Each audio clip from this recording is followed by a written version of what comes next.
Halo Teknolovers, kita semua tahu kalau Indonesia memiliki negara tetangga yang masuk di wilayah Asia Tenggara. Namun, ada juga loh negara di luar ASEAN yang cukup dekat dengan Indonesia, yaitu Australia. Hubungan Indonesia-Australia diwarnai dengan kerjasama yang baik, tapi tetap tidak lepas dari konflik. Di bidang militer pun sempat memanas. Lantas, apa yang membuat terjadinya konflik antar negara? Bagaimana kekuatan militer Indonesia versus Australia? Berikut akan aku jelasin buat kalian. Tapi sebelum lanjut, klik tombol subscribe dan nyalakan lonceng notifikasimu dulu yuk untuk update informasi terbaru dari teknologi populer. Hubungan Indonesia dan Australia pernah merenggang. Misalnya saat terjadi konfrontasi antara Indonesia dan Malaysia. Kala itu Australia ikut campur dan berpihak kepada Malaysia, sehingga militer Australia harus terlibat pertempuran dengan militer Indonesia di Borneo, Kalimantan. Sempat membaik di masa Orde Baru, namun kembali memanas saat terjadi pemisahan Timur-Timur dari Indonesia pada 1999. Australia dinilai turut campur di dalamnya. Adanya isu mengenai pencari suaka dan penyadapan yang dilakukan oleh intelijen Australia terhadap biro-biro hukum di Indonesia. Ditambah abstennya Australia dengan isu itu, membuat Indonesia tentu mempertanyakan hubungannya dengan Australia antara kawan atau lawan. Nah, di tahun 2017, berbagai media online pun heboh memberitakan soal merenggangnya hubungan militer Indonesia-Australia. Hal ini dipicu akibat pengalaman pelatih dari Korps Pasukan Khusus Kopassus yang mengajar di Sekolah Pasukan Khusus Australia. Ketika mengajar, pelatih Kopassus mengetahui adanya pelajaran-pelajaran yang berisi menjelek-jelekan TNI di akademi itu. Sang pelatih lalu menghadap kepala sekolah di akademi tersebut untuk mengajukan keberatan. Dan pelatih Kopassus ini juga menemukan tulisan lainnya, berisi penghinaan lambang negara Indonesia Pancasila. Namun kini, hubungan bidang militer mulai membaik. Nah, terlepas dari konflik militer tadi, baik Indonesia maupun Australia sama-sama meningkatkan kekuatan militer dari berbagai sektor. Laman Global Firepower telah mempublikasikan daftar peringkat militer terkuat di dunia. Indonesia berada di posisi ke-16, sedangkan Australia di urutan ke-19. Indonesia memiliki prajurit aktif sebanyak 400.000 personil dan 400.000 personil cadangan. Sedangkan Australia hanya memiliki 60.000 personil aktif dan 20.000 personil cadangan. Tentu selisih angkanya sangat jauh berbeda. Indonesia unggul dari Australia.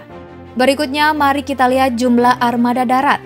Untuk tank, Indonesia memiliki 332 unit, sedangkan Australia 59 unit.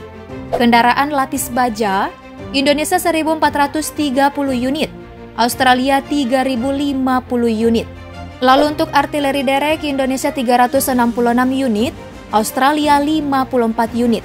Artileri gerak, Indonesia 153 unit, sedangkan Australia tidak memiliki 1 unit pun. Terakhir proyektor roket, Indonesia ada 63 unit, sedangkan Australia tidak memiliki 1 unit pun. Australia memang tidak memiliki artileri gerak dan proyektor roket, namun tetap saja jumlah armada darat mereka lebih banyak dari Indonesia. Jika dijumlahkan, armada darat Indonesia sebanyak 2.344 unit, sedangkan Australia 3.163 unit, yang didominasi dengan kendaraan lapis baja mencapai 3.000-an. Lanjut kita ke lini udara. Pesawat tempur Indonesia memiliki 41 unit, Australia 75 unit. Pesawat serangan khusus Indonesia memiliki 38 unit, sedangkan Australia 19 unit. Untuk pesawat latih, Indonesia memiliki 109 unit, sedangkan Australia 123 unit. Lalu ada pesawat pengangkut, Indonesia memiliki 64 unit, sedangkan Australia 38 unit. Pesawat misi khusus, Indonesia memiliki 17 unit, sedangkan Australia memiliki 31 unit. Untuk helikopter militer, Indonesia memiliki 188 unit, sedangkan Australia 133 unit. Terakhir, helikopter serang.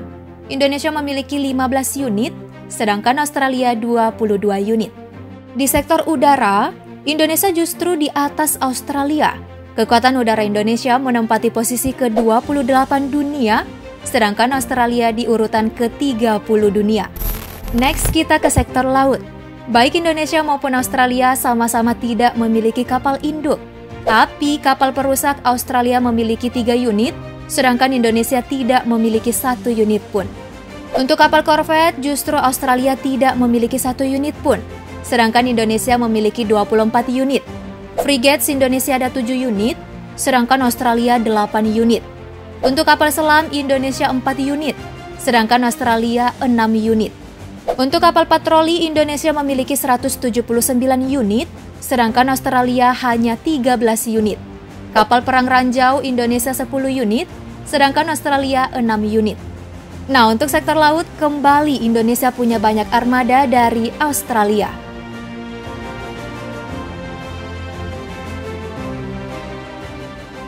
Selanjutnya, mari kita lihat dari sektor selain armada 3 matra tadi. Untuk anggaran militer, Indonesia menyediakan 9,2 miliar dolar, sedangkan Australia 42,7 miliar dolar. Besarnya anggaran militer yang disediakan Australia membuatnya meninggalkan Indonesia dari perankingan. Dari data JFP, Indonesia menduduki peringkat ke-31, sedangkan Australia ke-10 dunia.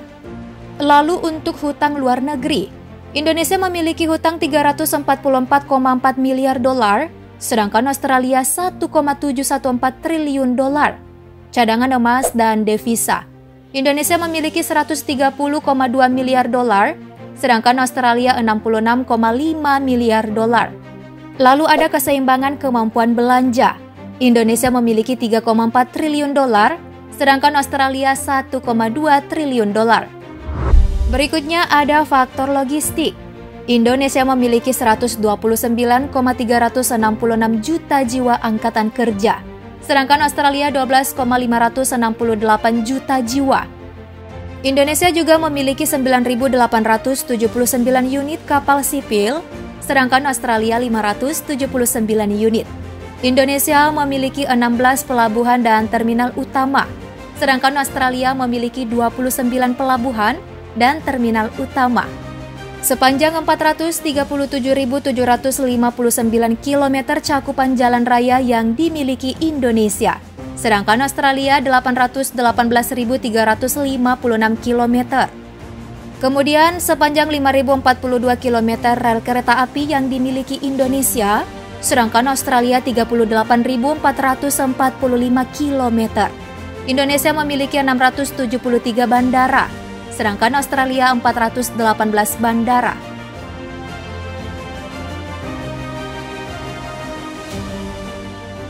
Lalu ada ketersediaan sumber daya alam. Indonesia memproduksi minyak 775.000 barel per hari, sedangkan Australia 285.000 barel per hari.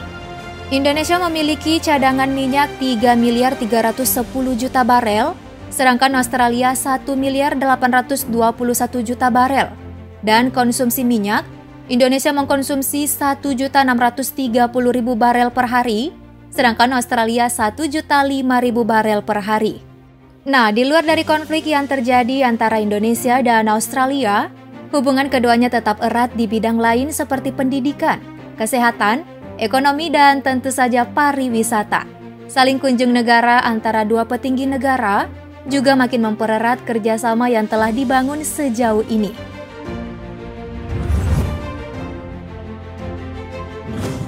Ya, itulah perbandingan kekuatan antara Indonesia dan Australia.